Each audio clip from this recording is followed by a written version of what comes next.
बच्चों, तो halo alkanes और हेलो एरिन्स के अगले वीडियो में हम आ गए हैं, जहाँ पर हम स्टडी कर रहे हैं हेलो एल्केन्स की केमिकल प्रॉपर्टीज की। तो हेलो एल्केन्स की केमिकल प्रॉपर्टीज को हमने तीन कैटेगरी में बांटा है।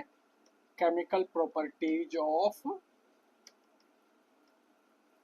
हेलो एल्केन्स, तीन कैटेगरी है। उन तीनों कैटेगरी में पहली कैटेगरी थी nucleophilic substitution reaction, nucleophilic substitution reaction. दूसरी एलिमिनेशन, और तीसरी है रिएक्शन विद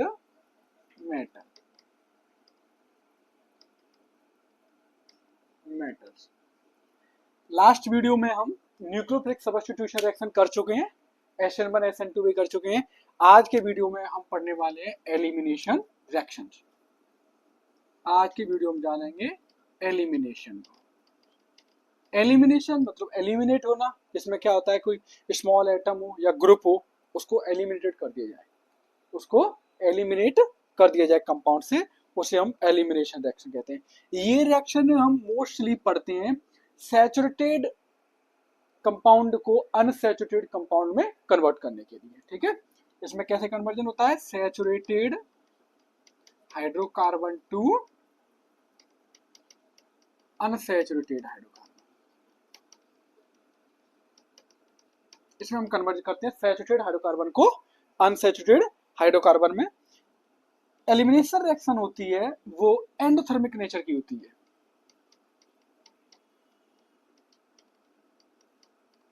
एंडोथर्मिक नेचर की होगी ये, ठीक है, एंडोथर्मिक रिएक्शन होगी ये, एंडोथर्मिक नेचर की होगी। ठीक है, इसमें आगे बताऊंगा मैं कि एंडोथर्मिक क्यों हुआ है ना, जो हमने SN1 SN2 में पढ़ा था कि इसमें strong reagent nucleophile weak nucleophile है ना, तो वो एक्सोथर्मिक की थी SN1 SN2, और ये कैसे नेचर की है? एंडोथर्मिक नेचर की। ठीक है, इसमें मुख्य क्या होता है कि जो स्मॉल एटम या होता है या ग्रुप ऑफ एटम होता है, उसको क्या किया जाता है? एलिमिनेटेड किया जाता है। Small atom, a group of atom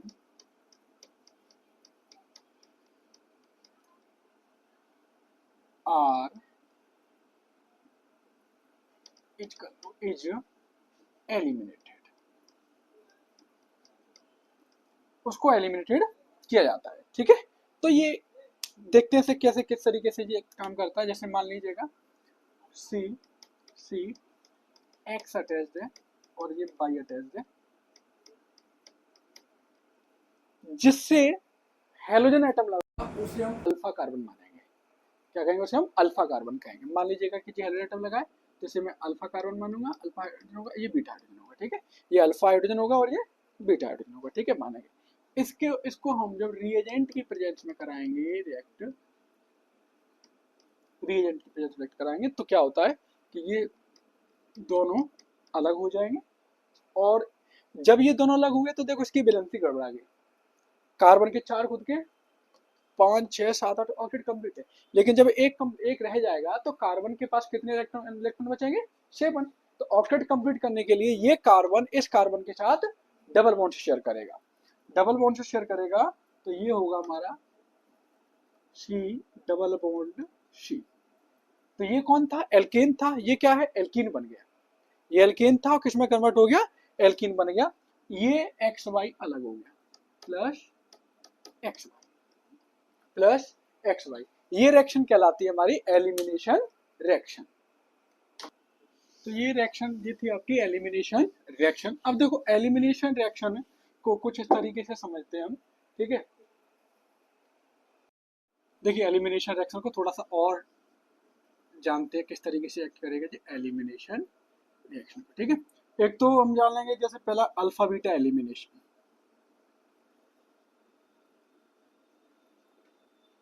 alpha beta elimination ऐसा है, ये एलिमिनेशन रिएक्शन होती है जिससे जो बिल्कुल एकदम जो है आसपास के कार्बन एटम होते हैं, ठीक है, उनमें से सब स्टेट निकलेंगे। जैसे ये मान लीजिएगा सी सी सी, अभी जो कराया था वो सी सी सी, इसमें से बाई, इसमें से एक्स। ठीक है, ये अल्फा था और ये बीटा था।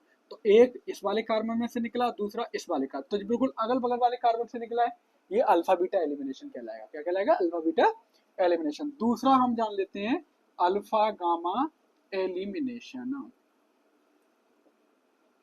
अल्फा गामा एलिमिनेशन जैसे मान लीजिएगा, ठीक है। अच्छा, इसका प्रोडक्ट क्या बनता है? एल्कीन। इसका प्रोडक्ट क्या बनेगा? एल्कीन बनेगा, ठीक है, अल्फा बीटा एलिमिनेशन का। अल्फा गामा एलिमिनेशन में हम देखेंगे, जैसे मान लीजिएगा कार्बन कार्बन कार्बन, यहाँ पे मैंने अटैच कर दिया एक्स, यहाँ पे मैंने अटैच कर दिया बाई, तो मान लीजिए बाई हेलाइड है कोई, जैसा मैंने मान लिया, ठीक है। तो ये वाला अल्फा हाइड्रोजन, ये बीटा हाइड्रोजन और ये गामा हाइड्रोजन, ठीक है। तो जब हम इसमें अल्फा गामा एलिमिनेशन कराएंगे तो क्या होगा? यहाँ से तो बाई जाएगा, यहाँ से एक्स जाएगा, तो ये क्या बनेगा? कार्बन 3 बचेंगे, सी सी सी प्लस एक्स वाई। तो ये क्या बन गया आपका? ये आपका जो है साइक्लोएल्केन बनेगा, साइक्लोएल्केन बनेगा। क्या प्रोडक्ट बनेगा इसका? साइक्लोएल्केन। तो अल्फा बीटा हाइड्रोकार्बन में एल्कीन बना और अल्फा गामा हाइड्रोकार्बन में साइक्लोएल्कीन बनेगा। कौन सा प्रोडक्ट बनेगा? साइक्लोएल्कीन बनेगा। अब एलिमिनेशन रिएक्शन को भी जो है हम दो कैटेगरी में पढ़ेंगे। इस एलिमिनेशन रिएक्शन को भी दो कैटेगरी में हम पढ़ेंगे, एक तो E1 और दूसरा E2, है ना। जैसे S1 S2 पढ़ा था, SN1 SN2 पढ़ा था, ऐसे पढ़ेंगे। तो पहला हम पढ़ते हैं यूनिमोलिकुलर एलिमिनेशन रिएक्शन। E1 का मतलब यूनिमोलिकुलर एलिमिनेशन रिएक्शन। E1 क्या होगा? Unimolecular elimination reaction. यूनिमोलिकुलर क्या होता है? Unimolecular elimination reaction, unimolecular reaction का मतलब क्या होता है? ऐसी रिएक्शन जिसमें रेट ऑफ रिएक्शन केवल किस पे डिपेंड करेगी? एल्किल हैलाइड की कंसंट्रेशन पे डिपेंड करेगी। ऐसे SN1 में पढ़ा था हमने। SN1 में क्या था? रेट ऑफ रिएक्शन केवल एल्किल हैलाइड पे डिपेंड करता था, कि इसकी कंसंट्रेशन पे डिपेंड करता था। और SN2 में एल्किलाइड और न्यूक्लियोफाइल दोनों की कंसंट्रेशन पे डिपेंड कर रहा था। तो जो है यूनिमोलिकुलर रिएक्शन, एलिमिनेशन रिएक्शन, वो रिएक्शन है जिसमें रेट ऑफ रिएक्शन है वो केवल किस पे डिपेंड करेगा? रेट ऑफ रिएक्शन है केवल किस पे डिपेंड करेगा? Concentration of alkyl halide, alkyl halide concentration पे डिपेंड करेगा। इसलिए इसे एक ही मॉलिक्यूल पे डिपेंड किया है, इसलिए इसको क्या नाम दिया गया है? यूनिमोलिकुलर रिएक्शन, ठीक है। अब देखो, ये रिएक्शन किसी ना किसी रिएजेंट की प्रेजेंस में होती है, और इसमें हम रिएजेंट लेते हैं बीक बेस। इसमें हम रिएजेंट कौन सा लेंगे? बीक बेस, है ना। तो इसमें बीक बेस रिएजेंट आता है, जैसे SN1 में बिल्कुल SN1 से रिलेटेड ही चलेगा जी, बिल्कुल। उसमें बीक न्यूक्लियोफाइल था और इसमें बीक बेस आ गया। बीक बेस स्ट्रंग में सब जानते होंगे, है ना। जैसे C2H5OH है, CH3OH है, वाटर है, ये सब क्या है? बीक बेस है। स्ट्रॉन्ग बेस में कौन आ जाएगा? जो मिनरल वाले बेस होंगे, मिनरल वाले बेस होंगे, जैसे NaOH है, KOH है, NH3 है, NaNH2 है, ये सारे के सारे किस में आ जाएंगे? स्ट्रॉन्ग बेस में आ जाएंगे, ठीक है। तो बीक बेस से ये आ गया, ठीक है। इसमें क्या होगा कि जैसे मान लीजिए पहले रिएक्शन में लिया RCH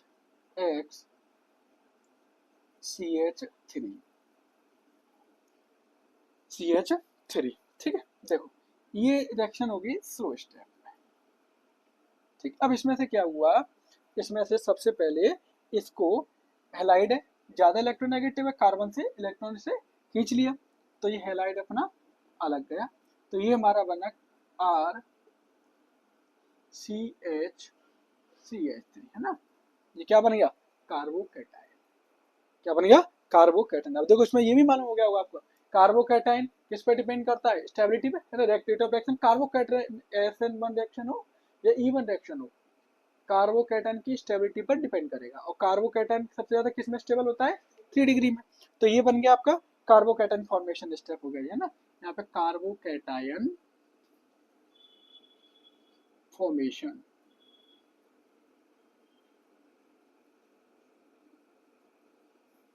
ठीक है। ये हो गया आपका कार्बोकैटायन फॉर्मेशन, ठीक है। अब जहां कार्बोकैटायन बनता है वहां पे रीअरेंजमेंट भी होता है, जहां कार्बोकैटायन नहीं बनेगा वहां पर रीअरेंजमेंट नहीं होगा। लेकिन जहाँ कार्बोकैटायन हो वहाँ पे रीअरेंजमेंट भी पॉसिबल है, तो ये रीअरेंजमेंट हुआ।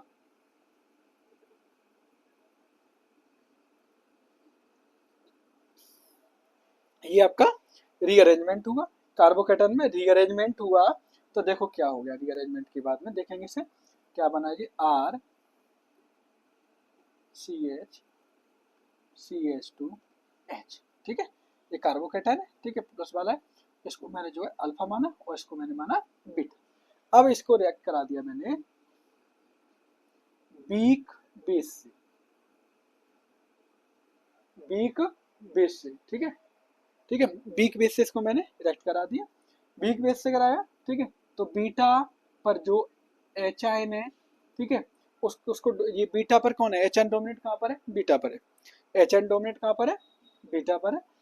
तो ये अपना CH2 में चला जाएगा, यहाँ से एलर्ट बीटा के साथ, ये वीक बेस है, वीक बेस से क्या करेगा, ऐसे हाइड्रोजन एटम को अपने, देखो क्या हुआ, पूरा ऐसे जुड़ रहा है,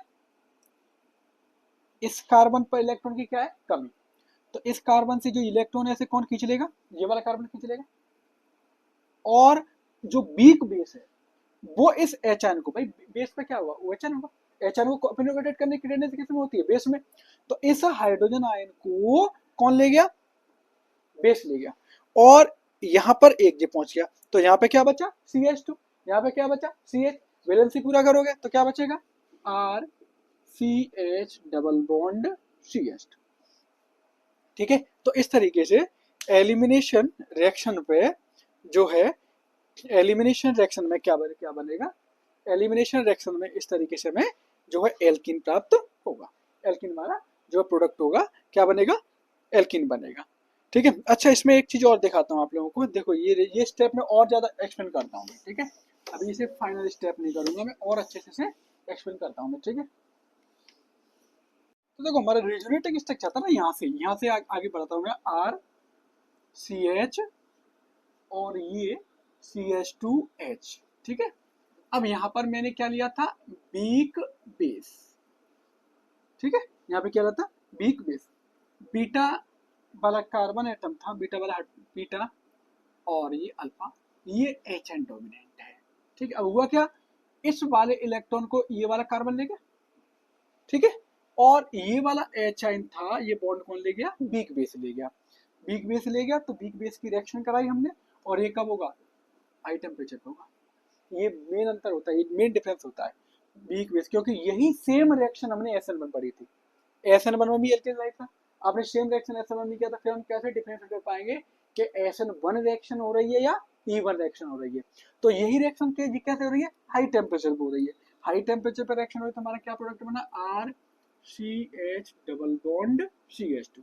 अब इस रिएक्शन को अगर मैं इसी रिएक्शन को सेम किससे करा दूं मैं, न्यूक्लियोफाइल की प्रेजेंस में करा दूं मैं, इसी रिएक्शन को मैं न्यूक्लियोफाइल की प्रेजेंस में करा दूं, CH3OH, या कोई भी एक मैंने न्यूक्लियोफाइल ले लिया, ठीक है, SN1 में, तो न्यूक्लियोफाइल की तरह अगर यही रिएक्ट करने लगे और न्यूक्लियोफाइल की तरह यही रिएक्ट करने लगे, ठीक है, तो क्या होगा, SN1 रिएक्शन हो जाएगी, क्या हो जाएगा, SN1 रिएक्शन हो जाएगी, तो हमारा प्रोडक्ट क्या बनेगा, CH3OH के साथ में, तो हमारा प्रोडक्ट बनेगा RCHO ये कौन सी रिएक्शन है, E1, और ये रिएक्शन कौन सी हो जाएगी, SN1 रिएक्शन होगी, इसलिए हमें एलिमिनेशन रिएक्शन के लिए वीक बेस लेना पड़ेगा और टेम्परेचर कैसा रखना पड़ेगा, हाई, ठीक है। तो ये एक कंडीशन होती है कि elimination reactions always takes place at high temperature, high temperature का मतलब ग्रेटर देन 50 डिग्री सेल्सियस, और ये कैसा होगा, लो टेम्परेचर, लो टेम्परेचर का मतलब लेस देन 20 डिग्री सेल्सियस, ठीक है। तो ये 20 से कम होना चाहिए, ठीक है, लगभग मान लेते हैं एज एन एवरेज 20 डिग्री से कितना होना चाहिए, टेम्परेचर कम होना चाहिए, और ग्रेटर देन 50 डिग्री सेल्सियस होना चाहिए, इस तरीके से ये करता है। अब देखो इसकी जो रिएक्टिविटी है वो किन किन फैक्टर्स पे डिपेंड करती है, ठीक है, रिएक्टिविटी ये किन किन फैक्टर्स पे डिपेंड करती है। तो पहली इसका रिएक्टिविटी देखेंगे, कार्बोकैटायन की स्टेबिलिटी, स्टेबिलिटी ऑफ कार्बोकैटायन,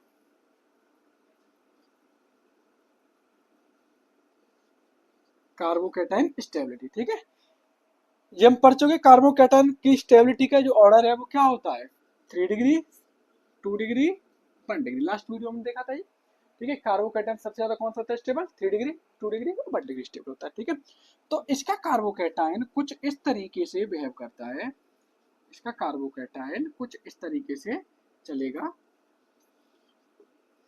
देखिए, अगर न्यूक्लियोफाइल अटैक कर रहा है इस पे, और दूसरा कौन सा, weak base, weak base attack कर रहा है। न्यूक्लियोफाइल अटैक करेगा तो कौन सा रिएक्शन होगा, SN1।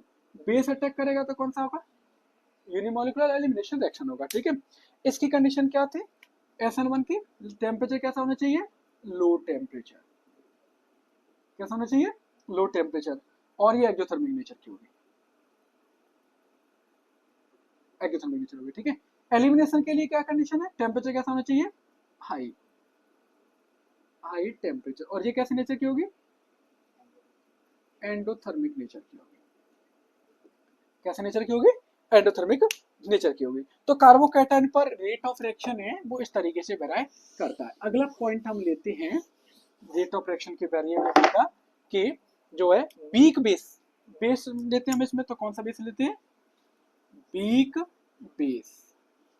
अब इसमें एक चीज और है, हमने E1 रिएक्शन में वीक बेस ही क्यों लिया है, स्ट्रॉन्ग बेस क्यों नहीं लिया है, क्योंकि स्ट्रॉन्ग बेस हैलाइड आयन के अलग होने तक अटैक करने का वेट नहीं करता है। जब तक हैलाइड आयन अटैक नहीं, अलग नहीं हो पाएगा, वो तुरंत अटैक कर देगा। ठीक है, वो हैलाइड आयन के अलग होने का वेट नहीं करेगा। इसलिए हम E1 रिएक्शन में बेस लेते हैं, वो कैसा लेते हैं, वीक बेस लेते हैं। ठीक है, वीक बेस लेते हैं। वीक बेस अभी बताया था आपको, CH3OH है आपका, C2H5OH है, वाटर है, ETC, ये सब ले सकते हैं, कोई भी ये सब लेते हैं, वाटर वगैरह, कोई भी ये सब वीक बेस हम ले सकते हैं। ठीक है, तो वीक बेस ले। नेक्स्ट अगला टॉपिक है इसमें, सॉल्वेंट कौन सा लेंगे, ये सब SN1 में भी हमने पढ़े थे। सॉल्वेंट कौन सा लेंगे, पोलर प्रोटिक सॉल्वेंट। SN1 में कौन सा लेते हैं, पोलर प्रोटिक सॉल्वेंट। E1 में कौन सा ले रहे हैं, पोलर प्रोटिक सॉल्वेंट। E2 में क्या लेंगे, पोलर अप्रोटिक सॉल्वेंट। तो कौन सा सॉल्वेंट होगा इसमें, पोलर प्रोटिक सॉल्वेंट। कौन सा बेस लेंगे इसमें, कौन सा सॉल्वेंट लेंगे, पोलर प्रोटिक सॉल्वेंट। तो पोलर प्रोटिक सॉल्वेंट होना चाहिए। नेक्स्ट डिपेंड करता है rate of reaction leaving group ability पर, लीविंग ग्रुप एबिलिटी। ये तो चाहे SN1 हो, SN2 हो, E1 हो, E2 हो, रेट ऑफ रिएक्शन इस पर तो डिपेंड करता ही करता है। लीविंग ग्रुप एबिलिटी बढ़ने से रेट ऑफ रिएक्शन हमेशा बढ़ता है, इसमें तो कोई टेंशन नहीं लेना है, कुछ सोचना ही नहीं है। ठीक है, लीविंग ग्रुप एबिलिटी का मतलब क्या होता है, हैलाइड कितनी जल्दी छूट जाएगा, जितनी जल्दी हैलाइड चला जाएगा उतना ही अच्छा जल्दी रिएक्शन हो जाएगा। तो लीविंग ग्रुप एबिलिटी पर ये डिपेंड करता है। तो रेट होगी इसमें, वो डायरेक्टली प्रोपोर्शनल होगी एबिलिटी ऑफ लीविंग ग्रुप की, एबिलिटी ऑफ लीविंग ग्रुप। अब इसका सीक्वेंस लास्ट वीडियो में देख लीजिए। ठीक है, आयोडीन ज्यादा होगा कि फ्लोरीन ज्यादा होगा, तो लीविंग ग्रुप एबिलिटी पर जो है इसका सीक्वेंस है बनेगा। ठीक है, अब देखो एक एल्किल हैलाइड से और देख लेते हैं इसका, है ना, लीविंग ग्रुप एबिलिटी होगा। अब इसको हम एल्किल हैलाइड से और देख लेते हैं एक एग्जांपल लेकर के कि किस तरीके से ये काम करता है। जैसे मान लीजिएगा मैंने एक एग्जांपल लिया, CH3 CH2 CH2 CHBr CH3। ठीक है, CH3। अब इसमें से मान लीजिएगा मैंने Br आयन, ब्रोमीन ने क्या किया, अपना इलेक्ट्रॉन लेकर के चल दिया। ठीक है, अपना इलेक्ट्रॉन लेकर के Br चल दिया, क्या बचा, CH3 CH2 CH2 CH CH3। यहाँ पे क्या बन गया, कार्बोकैटायन। क्या बन गया, कार्बोकैटायन। कार्बोकैटायन कैसे नेचर का है, 2 डिग्री का है। कौन सा कार्बोकैटायन, 2 डिग्री बनेगा। ठीक है, एक कार्बन ये, एक कार्बन ये, दो से अटैच है तो 2 डिग्री हो गया, तो 2 डिग्री कार्बोकैटायन बनेगा। ठीक है, अब ये देखो इस 2 डिग्री कार्बोकैटायन पर अब क्या किया मैंने, देखा है ना। ठीक है, देखिएगा, अब इसमें मैंने 2 डिग्री कार्बोकैटायन पर देखो, इसको मैं ऐसे लिख लेता हूँ मैं। ठीक है, इस सेक्शन को मैं ऐसे लिख लेता हूँ, ऐसे, चलो ऐसे लिख लेता हूँ। ठीक है, इसके बाद का ये स्टेप है, यहाँ पे दिखा देता हूँ मैं। अब मैंने वीक बेस ले लिया और इसके साथ मैंने इसे किया क्या, ठीक है, ये रिएक्शन यहाँ के बाद से यहाँ पे ले लिया। ठीक है, उधर स्पेस नहीं आ पाएगा, मैं आगे नहीं बढ़ पाऊंगा, तो यहाँ से लेंगे CH3OH। ठीक है, अब मैंने क्या लिया यहाँ पे, weak base CH3OH, weak base लिख लिया मैंने यहाँ पे, और क्या किया उसे हाई टेम्परेचर पे रखा। अब देखो क्या हुआ, अब इसमें ये देखेंगे हम कि दोनों आसपास के होंगे प्रोडक्ट, दोनों, एक तो ये वाला कार्बन, ठीक है, देखो क्या हुआ फिर इसमें CH3 CH2 CH2, मैंने पहले में तो इसको एलिमिनेट किया, ठीक है, इस वाले हाइड्रोजन को एलिमिनेट किया तो क्या बचा CH डबल बॉन्ड CH। दोबारा में मैंने क्या किया, इस वाले हाइड्रोजन को एलिमिनेट किया, ठीक है, दोबारा में इस वाले हाइड्रोजन को एलिमिनेट किया तो CH3 CH2 CH double bond CH CH3, दो प्रोडक्ट बन गए मेरे पास। पहले में मैंने यानी 2 डिग्री है, कैसा है ये 2 डिग्री है, 2 डिग्री है तो इसमें दो हाइड्रोजन दो कार्बन अटैच जैसे, तो पहले में मैंने क्या किया, इस वाले प्रोडक्ट में मैंने इस वाले हाइड्रोजन को एलिमिनेट किया है और दूसरे में इस वाले हाइड्रोजन को एलिमिनेट किया है, तो डिफरेंट प्रोडक्ट बन गए मुझे। अब क्वेश्चन ये हटता है कि इसमें मेजर प्रोडक्ट कौन सा है, इसमें मेजर प्रोडक्ट कौन सा है। तो मेजर प्रोडक्ट समझने के लिए यहाँ पे एक रूल होता है जिसे हम सेट जेफ रूल कहते हैं, उसको पढ़ेंगे हम, ठीक है, सेट जेफ रूल।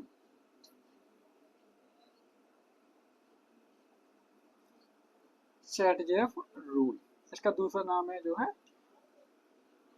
जाल्टसेव रूल, इसे जाल्टसेव रूल भी कहते हैं, सेट जेफ रूल या फिर जो है जाल्टसेव रूल, ठीक है। तो इसमें क्या था, इसमें ये है सिंपल रूल इसका, सेट जेफ रूल या जाल्टसेव रूल में सिंपल रूल ये आएगा कि जब हम किसी स्मॉल बेस को, है ना, अटैक कराते हैं तो ज्यादा स्टेबल एल्कीन होगा वो मेजर प्रोडक्ट होगा। कौन सा होगा, कौन सा होगा, इनमें से मेजर प्रोडक्ट कौन सा होगा, जो ज्यादा स्टेबल होगा, जो ज्यादा स्टेबल एल्कीन बनेगा वो क्या होगा, मोर स्टेबल होगा, ठीक है। तो इसका सीधा स्टेटमेंट लिखा था, more stable alkene is major product. कौन मेजर प्रोडक्ट बनेगा, जो ज्यादा स्टेबल होगा, जो एल्कीन ज्यादा। अब इन दोनों एल्कीन में से हम ये देख लेंगे कि ज्यादा स्टेबल एल्कीन कौन सा है, वही क्या होगा, मेजर प्रोडक्ट बनेगा, ठीक है। अब देखो ज्यादा एल्कीन की, मोर स्टेबल की पहचान क्या है, कई सारी पहचान है, ठीक है, एक पहचान देंगे मोर अल्फा हाइड्रोजन हो, जिसपे अल्फा हाइड्रोजन एटम ज्यादा हो, ठीक है, वो मोर स्टेबल कह सकते हैं उसे, है ना, या ये कह सकते हैं कि जो जिसपे स्टेबिलिटी ज्यादा हो, ज्यादा सब्स्टिट्यूट हो सके जो, है ना, मोर सब्स्टिट्यूटेड, ये भी कह सकते हैं कि जो सब्स्टिट्यूटेड ज्यादा हो, या सिंपल ये कह सकते हैं more number of alkyl group attach to double bond carbon atom, बिल्कुल सीधा साधा ये, मोर नंबर ऑफ, बिल्कुल बिल्कुल इसमें क्या है ना, ये इसमें तो आपको देखना पड़ेगा कि ज्यादातर अल्फा हाइड्रोजन लेंगे कौन सा लेंगे, या मोर सब्स्टिट्यूट कौन सा, कुछ भी नहीं देखना है, सिंपल है, सिंपल तरीका हम इसका ये लिख देंगे, क्या लिख देंगे, containing, containing more number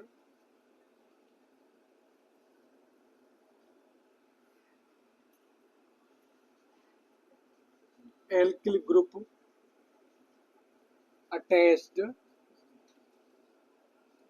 to double bond carbon atom, carbon atom, simple, बिल्कुल बेस्ट, सिंपल बिल्कुल बेस्ट तरीका है ये बिल्कुल बेस्ट तरीका है, सेफ एंड बेस्ट, है ना। इसमें से आप, अगर आपका बेस अच्छा नहीं है, 11th में नहीं आपको कार्बोकेटाइन स्टेबिलिटी अच्छा तरीके से आता है, तो ये देख लेंगे, containing more number of alkyl group attach to double bond carbon atom, वो ज्यादा स्टेबल है, और ज्यादा स्टेबल है वही ज्यादा क्या होगा, वही ज्यादा क्या होगा, कार्बन एटम। यहाँ पे देखो ये और ये, यहाँ पे देखो 3 और 2, है ना, अल्फा हाइड्रोजन एटम भी काउंट कर सकते हो और स्टेबिलिटी काउंट कर सकते हो, तो साथ में देखोगे ये कैसा प्रोडक्ट बनेगा, माइनर, और ये कैसा प्रोडक्ट बनेगा, मेजर, माइनर प्रोडक्ट, और ये मेजर प्रोडक्ट बनेगा, ठीक है। एक बार इसकी डेफिनेशन और लिख लेते हैं, सेट जेफ रूल का पूरे स्टेटमेंट लिख लेते हैं, इससे पूछता नहीं है, और फिर भी एक बार इसको जो है सेट जेफ रूल को स्टेटमेंट जो है लिख लेते हैं, ठीक है। जो स्टेटमेंट है सेट जेफ रूल का, ठीक है, तो इसमें क्या होता है कि एलिमिनेशन होता है एल्कीन का, कहाँ पे होता है, more number of alkyl group attach to double bond carbon atom, ठीक है, उस पर होगा, ठीक है, जिसपे डबल बॉन्ड कार्बन आइटम ज्यादा अटैच होंगे।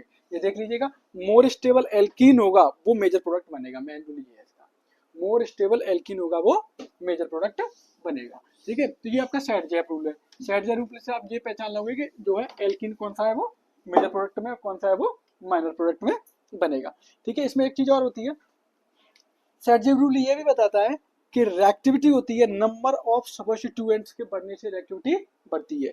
सैडजेप रूल का ही ये सेकंड स्टेटमेंट है कि रिएक्टिविटी होती है, इसे सीधा कहते हैं reactivity directly proportional number of substituents. जितने ज्यादा सब्स्टिट्यूएंट्स होंगे उतनी ज्यादा रिएक्टिविटी बढ़ेगी। किस पर सब्स्टिट्यूएंट्स? बीटा, किस पर? बीटा कार्बन पर। बीटा कार्बन पर जितने ज्यादा सब्स्टिट्यूएंट्स होंगे रिएक्टिविटी उतनी ही बढ़ेगी, ठीक है। ये होता है मोर देन, अच्छा, ठीक है। तो ये आपका मोर सब्स्टिट्यूएंट बनेगा। एक और इसको एक और एग्जांपल से हम समझ सकते हैं, ठीक है। जैसे देखो इसे एक और एग्जांपल समझ लेते हैं। जैसे मान लीजिएगा CH3 CH2 CH CH3 bromine,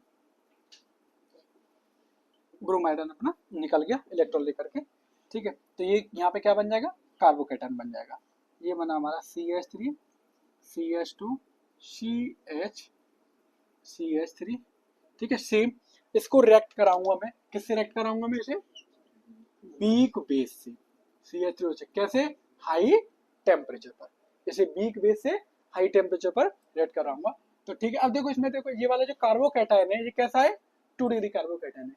तो पहले मैं इसे एलिमिनेट करूंगा इस वाले हाइड्रोकार्बन को, और फिर दोबारा मैं इसे एलिमिनेट करूंगा, तो मुझे मिलेंगे 2 प्रोडक्ट। पहला product CH3 CH2 CH double bond CH2, मैंने इस वाले को एलिमिनेट करा दिया। दूसरे प्रोडक्ट में इस वाले को एलिमिनेट करा दूंगा, CH3 CH double bond CH CH3, ठीक है, CH3। इसके 2 आइसोमर बनेंगे सिस और ट्रांस वाले, ठीक है। तो उसमें स्टेबिलिटी देखी जाती है, इसके 2 आइसोमर बनते हैं सिस और ट्रांस वाले, ठीक है। तो वो एक्सरसाइज वाले पैटर्न एक्सरसाइज कराऊंगा उसमें देख लेंगे उससे, ठीक है, सिस और ट्रांस वाले में, ठीक है। अब इसमें देखेंगे कौन ज्यादा स्टेबल है, ठीक है। तो आप यहाँ पे देख लीजिएगा, 2 इधर 2 इधर 3 इधर 1 इधर, तो ये माइनर प्रोडक्ट और ये मेजर प्रोडक्ट और ये minor product, 2 alpha hydrogen 6 alpha hydrogen, इतना अंतर है। तो ये माइनर प्रोडक्ट बन जाएगा और ये मेजर प्रोडक्ट बनेगा। तो इस तरीके से एलिमिनेशन रिएक्शन हमारा काम कर रहा था। नेक्स्ट चलते हैं।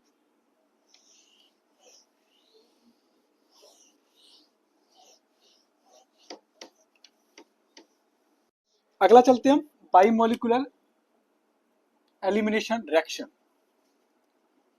बाइमोलिकुलर एलिमिनेशन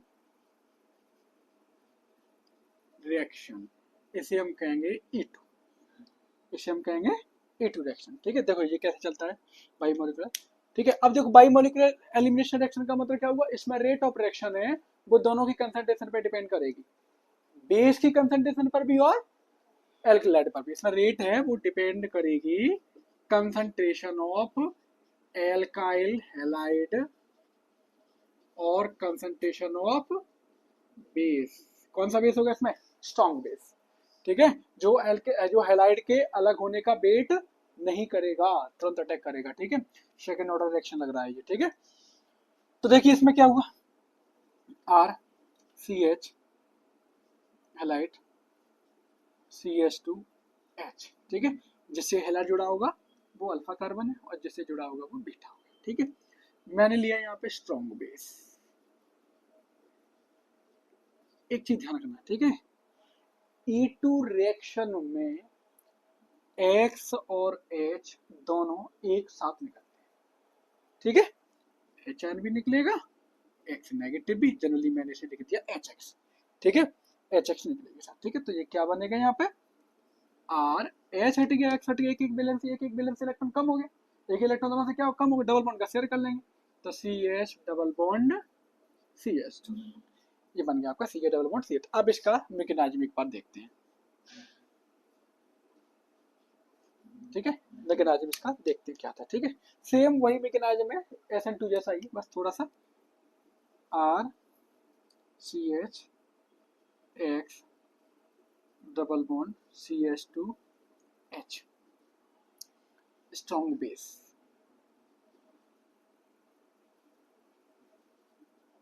स्ट्रॉन्ग बेस लिया मैंने यहाँ पे।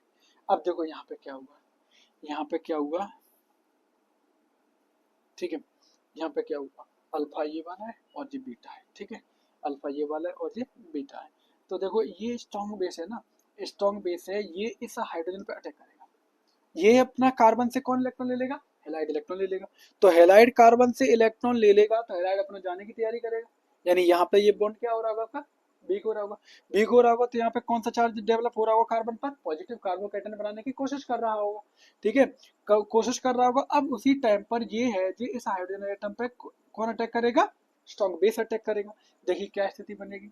अब एक चीज देखो यहाँ पे, जिसके नजदीक आ रहा है, जिसके नजदीक आ रहा है, ठीक है, इसलिए ये जो बेस है वो डायरेक्टली अटैक नहीं कर, साइड बाई अटैक नहीं कर रहा, कैसे अटैक करता है, इस साइड से, इधर बात ठीक है, अपोजिट साइड से, उसमें मैंने पढ़ा ना रेयर, ठीक है, इस साइड से अटैक करेगा। तो क्या स्थिति बनी, देखिए RCH, ये X ने क्या किया, हेलाइड ने क्या किया, इलेक्ट्रॉन लेकर के अलग होना शुरू हो रहा है। देखो दोनों काम इसमें एक साथ चलते हैं, ठीक है, ये CH2H क्योंकि इस पे अटैक कर दिया किसने, बेस ने। देखो इसमें एक और चीज है, इसलिए ध्यान रखना ना, इसमें कैसा पोलर लेते हैं, वो मुझे क्या नाम है इसका, सॉल्वेंट कैसा होता है इसमें, अप्रोटिक, है ना। वो सॉल्वेंट भी क्या करेगा, वो सॉल्वेंट भी इसके बेस के जो बॉन्ड है इसको बॉन्ड करने को वीक करने की कोशिश करेगा, इसके बॉन्ड को, इसके जो बॉन्ड को वीक करने की कोशिश करेगा, ठीक है। तो ये बना, तो ये इसका स्टेट ट्रांजिशन। अब इसमें एक चीज और देखिएगा, अब इसमें एक चीज ये है कि ये यहाँ पर इस तरीके से ये पार्शियल डबल बॉन्ड बनना शुरू हो जाता है।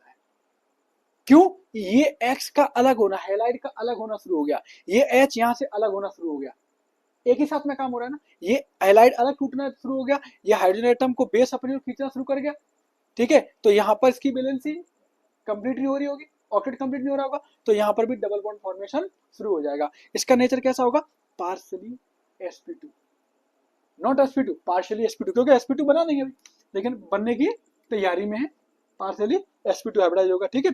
यहाँ पर अभी जो एल्कीन है वो बना नहीं है, लेकिन एल्कीन बन रहा है, इसे स्ट्रक्चर कहते हैं बेबी एल्कीन, इसे ये भी बोल सकते हैं बेबी एल्कीन, ठीक है, बेबी एल्कीन। ये स्टेट कौन सी कहलाती है, ट्रांजिशन स्टेट, है ना। और ज्यादा उसमें देख लीजिएगा, SN2 में मैंने कराया था ट्रांजिशन स्टेट क्या होती है। ये कौन सी स्टेट बन गई, ट्रांजिशन स्टेट बन गई, ठीक है। इसे जो है एक बार और इसके लिए यूज करते हैं, देखो इसमें जो है, जो बेस ने जो अटैक किया है वो इस साइड से अटैक न करके बैक साइड से अटैक किया है, इसलिए इसे एंटी एलिमिनेशन भी कहेंगे, इसे क्या कहेंगे, इसे एंटी एलिमिनेशन। एक और इसके नाम रख देंगे हम, एंटी एलिमिनेशन,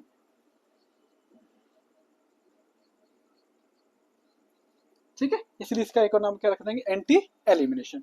अब क्या हुआ ट्रांजिशन स्टेट में, इसमें कोई कार्बोकैटायन तो बना नहीं, कार्बोकैटायन नहीं बना है तो इसका कोई रीअरेंजमेंट भी नहीं होगा। H, ये X निकला, ये H निकला, यहाँ से दोनों HX हो गए अलग, और ये हमें क्या मिला, RCS डबल बॉन्ड CH2। इस तरीके से ये रिएक्शन हो जाती है हमारी, ठीक है। किन किन फैक्टर्स पर डिपेंड करती है रिएक्शन, देखते हैं एक बार, किन किन फैक्टर्स पर डिपेंड करती है ना। पहली चीज ये सिंगल स्टेप रिएक्शन है, सिंगल स्टेप रिएक्शन है। आप जो है SN2 का वीडियो देखा होगा, उसमें बताया कि ये ट्रांजिशन स्टेट अलग स्टेट नहीं है, अलग स्टेप नहीं है, ये इसी स्टेट का पार्ट, इसी स्टेप का पार्ट है। तो कैसी रिएक्शन है ये, सिंगल स्टेप रिएक्शन है। दूसरा, इसमें बेस कैसा लेते हैं, SN2 में स्ट्रॉन्ग न्यूक्लियोफाइल लेते थे, इसमें क्या लेंगे हम, स्ट्रॉन्ग बेस। स्ट्रॉन्ग बेस क्यों लिया, देखिए यहाँ पर ये हेलाइड अलग नहीं हो पाया है, तब तक बेस ने अटैक कर दिया है, बाकी क्या करता है यहाँ पे, हैलाइड अलग हो जाए तो कार्बोकेटन बना तब पहुंचाता, लेकिन यहाँ पे किया क्या है, उसने हैलाइड एटम के अलग होने का वेट नहीं किया, इसलिए हमें इसमें किसकी जरूरत पड़ेगी, स्ट्रॉन्ग बेस। स्ट्रॉन्ग बेस जैसे सब जो है आपके जो वे ज्यादातर जो मिनरल बेस होते हैं, जैसे आपका KOH हो गया, एल्कलिक KOH है, एल्कलिक NOH है, NH3 है, NaNH2 है, ये सारे के सारे स्ट्रॉन्ग बेस हैं, इन बेस को हम लेते हैं। ठीक है, इसके बाद इसका वेरिएशन होता है ट्रांजिशन स्टेट से, सेम SN2 वाली चीजें ये ट्रांजिशन स्टेट। पता होगा ट्रांजिशन स्टेट जितनी ज्यादा स्टेबल होगी, रेट ऑफ रिएक्शन उतना ही ज्यादा फास्ट होगा। ट्रांजिशन स्टेट जितनी ज्यादा स्टेबल होगी, रेट ऑफ रिएक्शन उतना ही। तो ट्रांजिशन स्टेट जितनी ज्यादा स्टेबल होगी, रेट ऑफ रिएक्शन बढ़ेगा, यानी स्टेबिलिटी ऑफ ट्रांजिशन स्टेट बढ़ेगी तो रेट ऐसे E2 का रेट भी बढ़ेगा। ठीक है, स्टेबिलिटी बढ़ने से ट्रांजिशन स्टेट के। अगला पॉइंट हम देखते हैं जो है, एक चीज और इसमें हम देख सकते हैं कि चाहे SN1 रिएक्शन हो, चाहे E1 हो और चाहे E2 रिएक्शन हो, तीनों ही रिएक्शन में जितनी ज्यादा इसका जो ऑर्डर हो क्राउडेड होगा, उतनी ज्यादा स्टेबिलिटी होगी। मोर क्राउडेड मोर स्टेबिलिटी, मोर क्राउडेड मोर ज्यादा सब जो सॉरी मोर क्राउडेड मोर सबस्टिट्यूटेड। हाँ, बात एक ही थी उसमें, स्टेबिलिटी इस ऑर्डर में बिल्कुल सही है। मोर क्राउडेड मोर वाले में 3 डिग्री 2 डिग्री 1 डिग्री, ये ऑर्डर बन जाएगा। ठीक है, ये ऑर्डर बन जाएगा, ज्यादा क्राउडेड होगा तो ज्यादा स्टेबिलिटी आ जाएगी। ठीक है, चौथा पॉइंट इसमें लिखते हैं, इसका एक और नाम आया था इसमें क्या, एंटी एलिमिनेशन। क्यों आया था, क्योंकि बेस ने हाइड्रोजन एटम पर पीछे से अटैक किया था। ठीक है, सॉल्वेंट कौन सा लिया था हमने, ठीक है, सॉल्वेंट कौन सा था, पोलर अप्रोटिक नेचर का था। कौन सा था, पोलर अप्रोटिक नेचर का था। ठीक है, लीविंग ग्रुप एबिलिटी तो बार बार लिखना ही क्या, लीविंग ग्रुप एबिलिटी तो चाहे SN1 है, SN2 है, E1 है, E2 है, कोई सा ही बना रहे चारों में से, लीविंग ग्रुप एबिलिटी बढ़ेगी तो रेट भी बढ़ेगा। लीविंग ग्रुप एबिलिटी अगर बढ़ेगी तो रेट भी बढ़ेगा। तो लीविंग ग्रुप एबिलिटी का इस तरीके से जो है काम इसका होता है। ठीक है, सबस्टिट्यूशंस रिएक्शन में से, है ना। तो इसका एक और कॉमन, बहुत कॉमन फेमस एग्जांपल है जो हमारे बोर्ड एग्जाम में जिस नाम से है, उस नाम से हम इस चैप्टर को स्टार्ट करते हैं, इस टॉपिक को अब। ठीक है, हाँ ठीक है, देखो अब इसमें हमारा चलता है डिहाइड्रो हेलोजनेशन। डिहाइड्रो हेलोजनेशन, ठीक है, डिहाइड्रो हेलोजनेशन रिएक्शन है, बीटा एलिमिनेशन टाइप का है। डिहाइड्रो हेलोजनेशन बीटा एलिमिनेशन, इसमें क्या होता है, देखो हाइड्रो मीन्स हाइड्रोजन और हेलोजन। ठीक है, 2 एटम लॉस होंगे इसमें, है ना। कौन से 2 एटम होंगे, तो hydrogen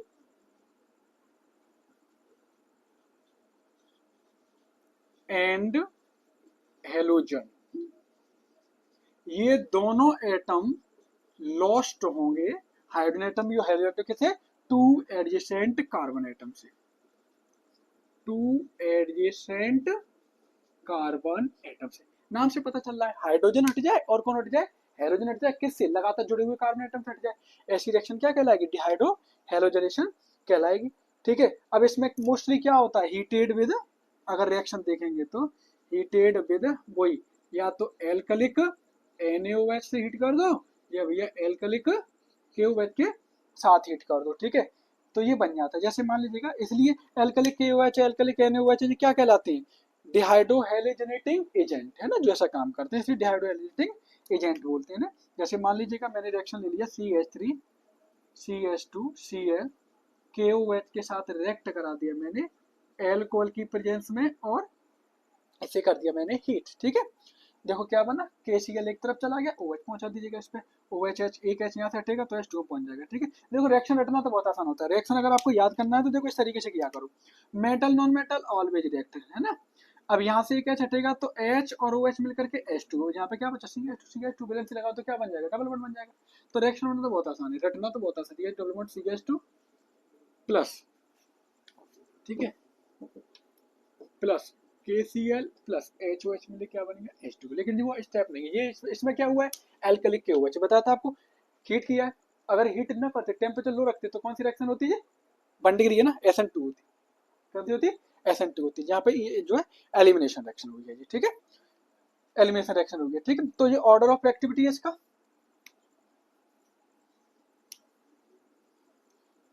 order of reactivity, order of reactivity किसके लिए, डिहाइड्रो हेलोजनेशन के लिए, ठीक है। इसका ऑर्डर ऑफ रिएक्टिविटी RCH2X ज्यादा होगा, अभी क्या था 3 to 1 है ना, ठीक है। इसके बाद है 2 डिग्री, तो इसके ज्यादा रिएक्शन कौन होगा R2CHX, इसके सबसे ज्यादा रिएक्शन कौन सा होगा, इसके बाद में कौन होगा, ऑर्डर मैंने उल्टा कर दिया, 2 डिग्री और इसके बाद में R3 जो है XCX है ना। तो सेम वही ऑर्डर रहा जो आपने पढ़ा था अभी, 3 डिग्री 2 डिग्री 1 डिग्री, ये इसकी जो है हाइड्रोजनेशन रिएक्शन की रिएक्टिविटी का ऑर्डर होता है। इसमें कुछ और चीजें देख सकते हैं एलिमिनेशन रिएक्शन पे, ठीक है। जिन ये फैक्टर्स पे डिपेंड करता है वो हम पढ़ चुके हैं, कौन कौन से फैक्टर, एल्कलाइड की स्ट्रेंथ है, न्यूक्लियोफाइल का साइज है ना, और रिएक्शन की कंडीशंस क्या है, उन पे डिपेंड करता है ये, ठीक है। SN1 एलिमिनेशन पर तो जो दोनों पढ़ चुके थे कि SN1 कब होगी और SN2 कब होगी, है ना, तो बायोलॉजिकल प्रोडक्ट में। तो अगला जो है नेक्स्ट टॉपिक हम रिएक्शन विद मेटल है, वो अगली वीडियो में देख लेंगे, है ना, कर लेंगे।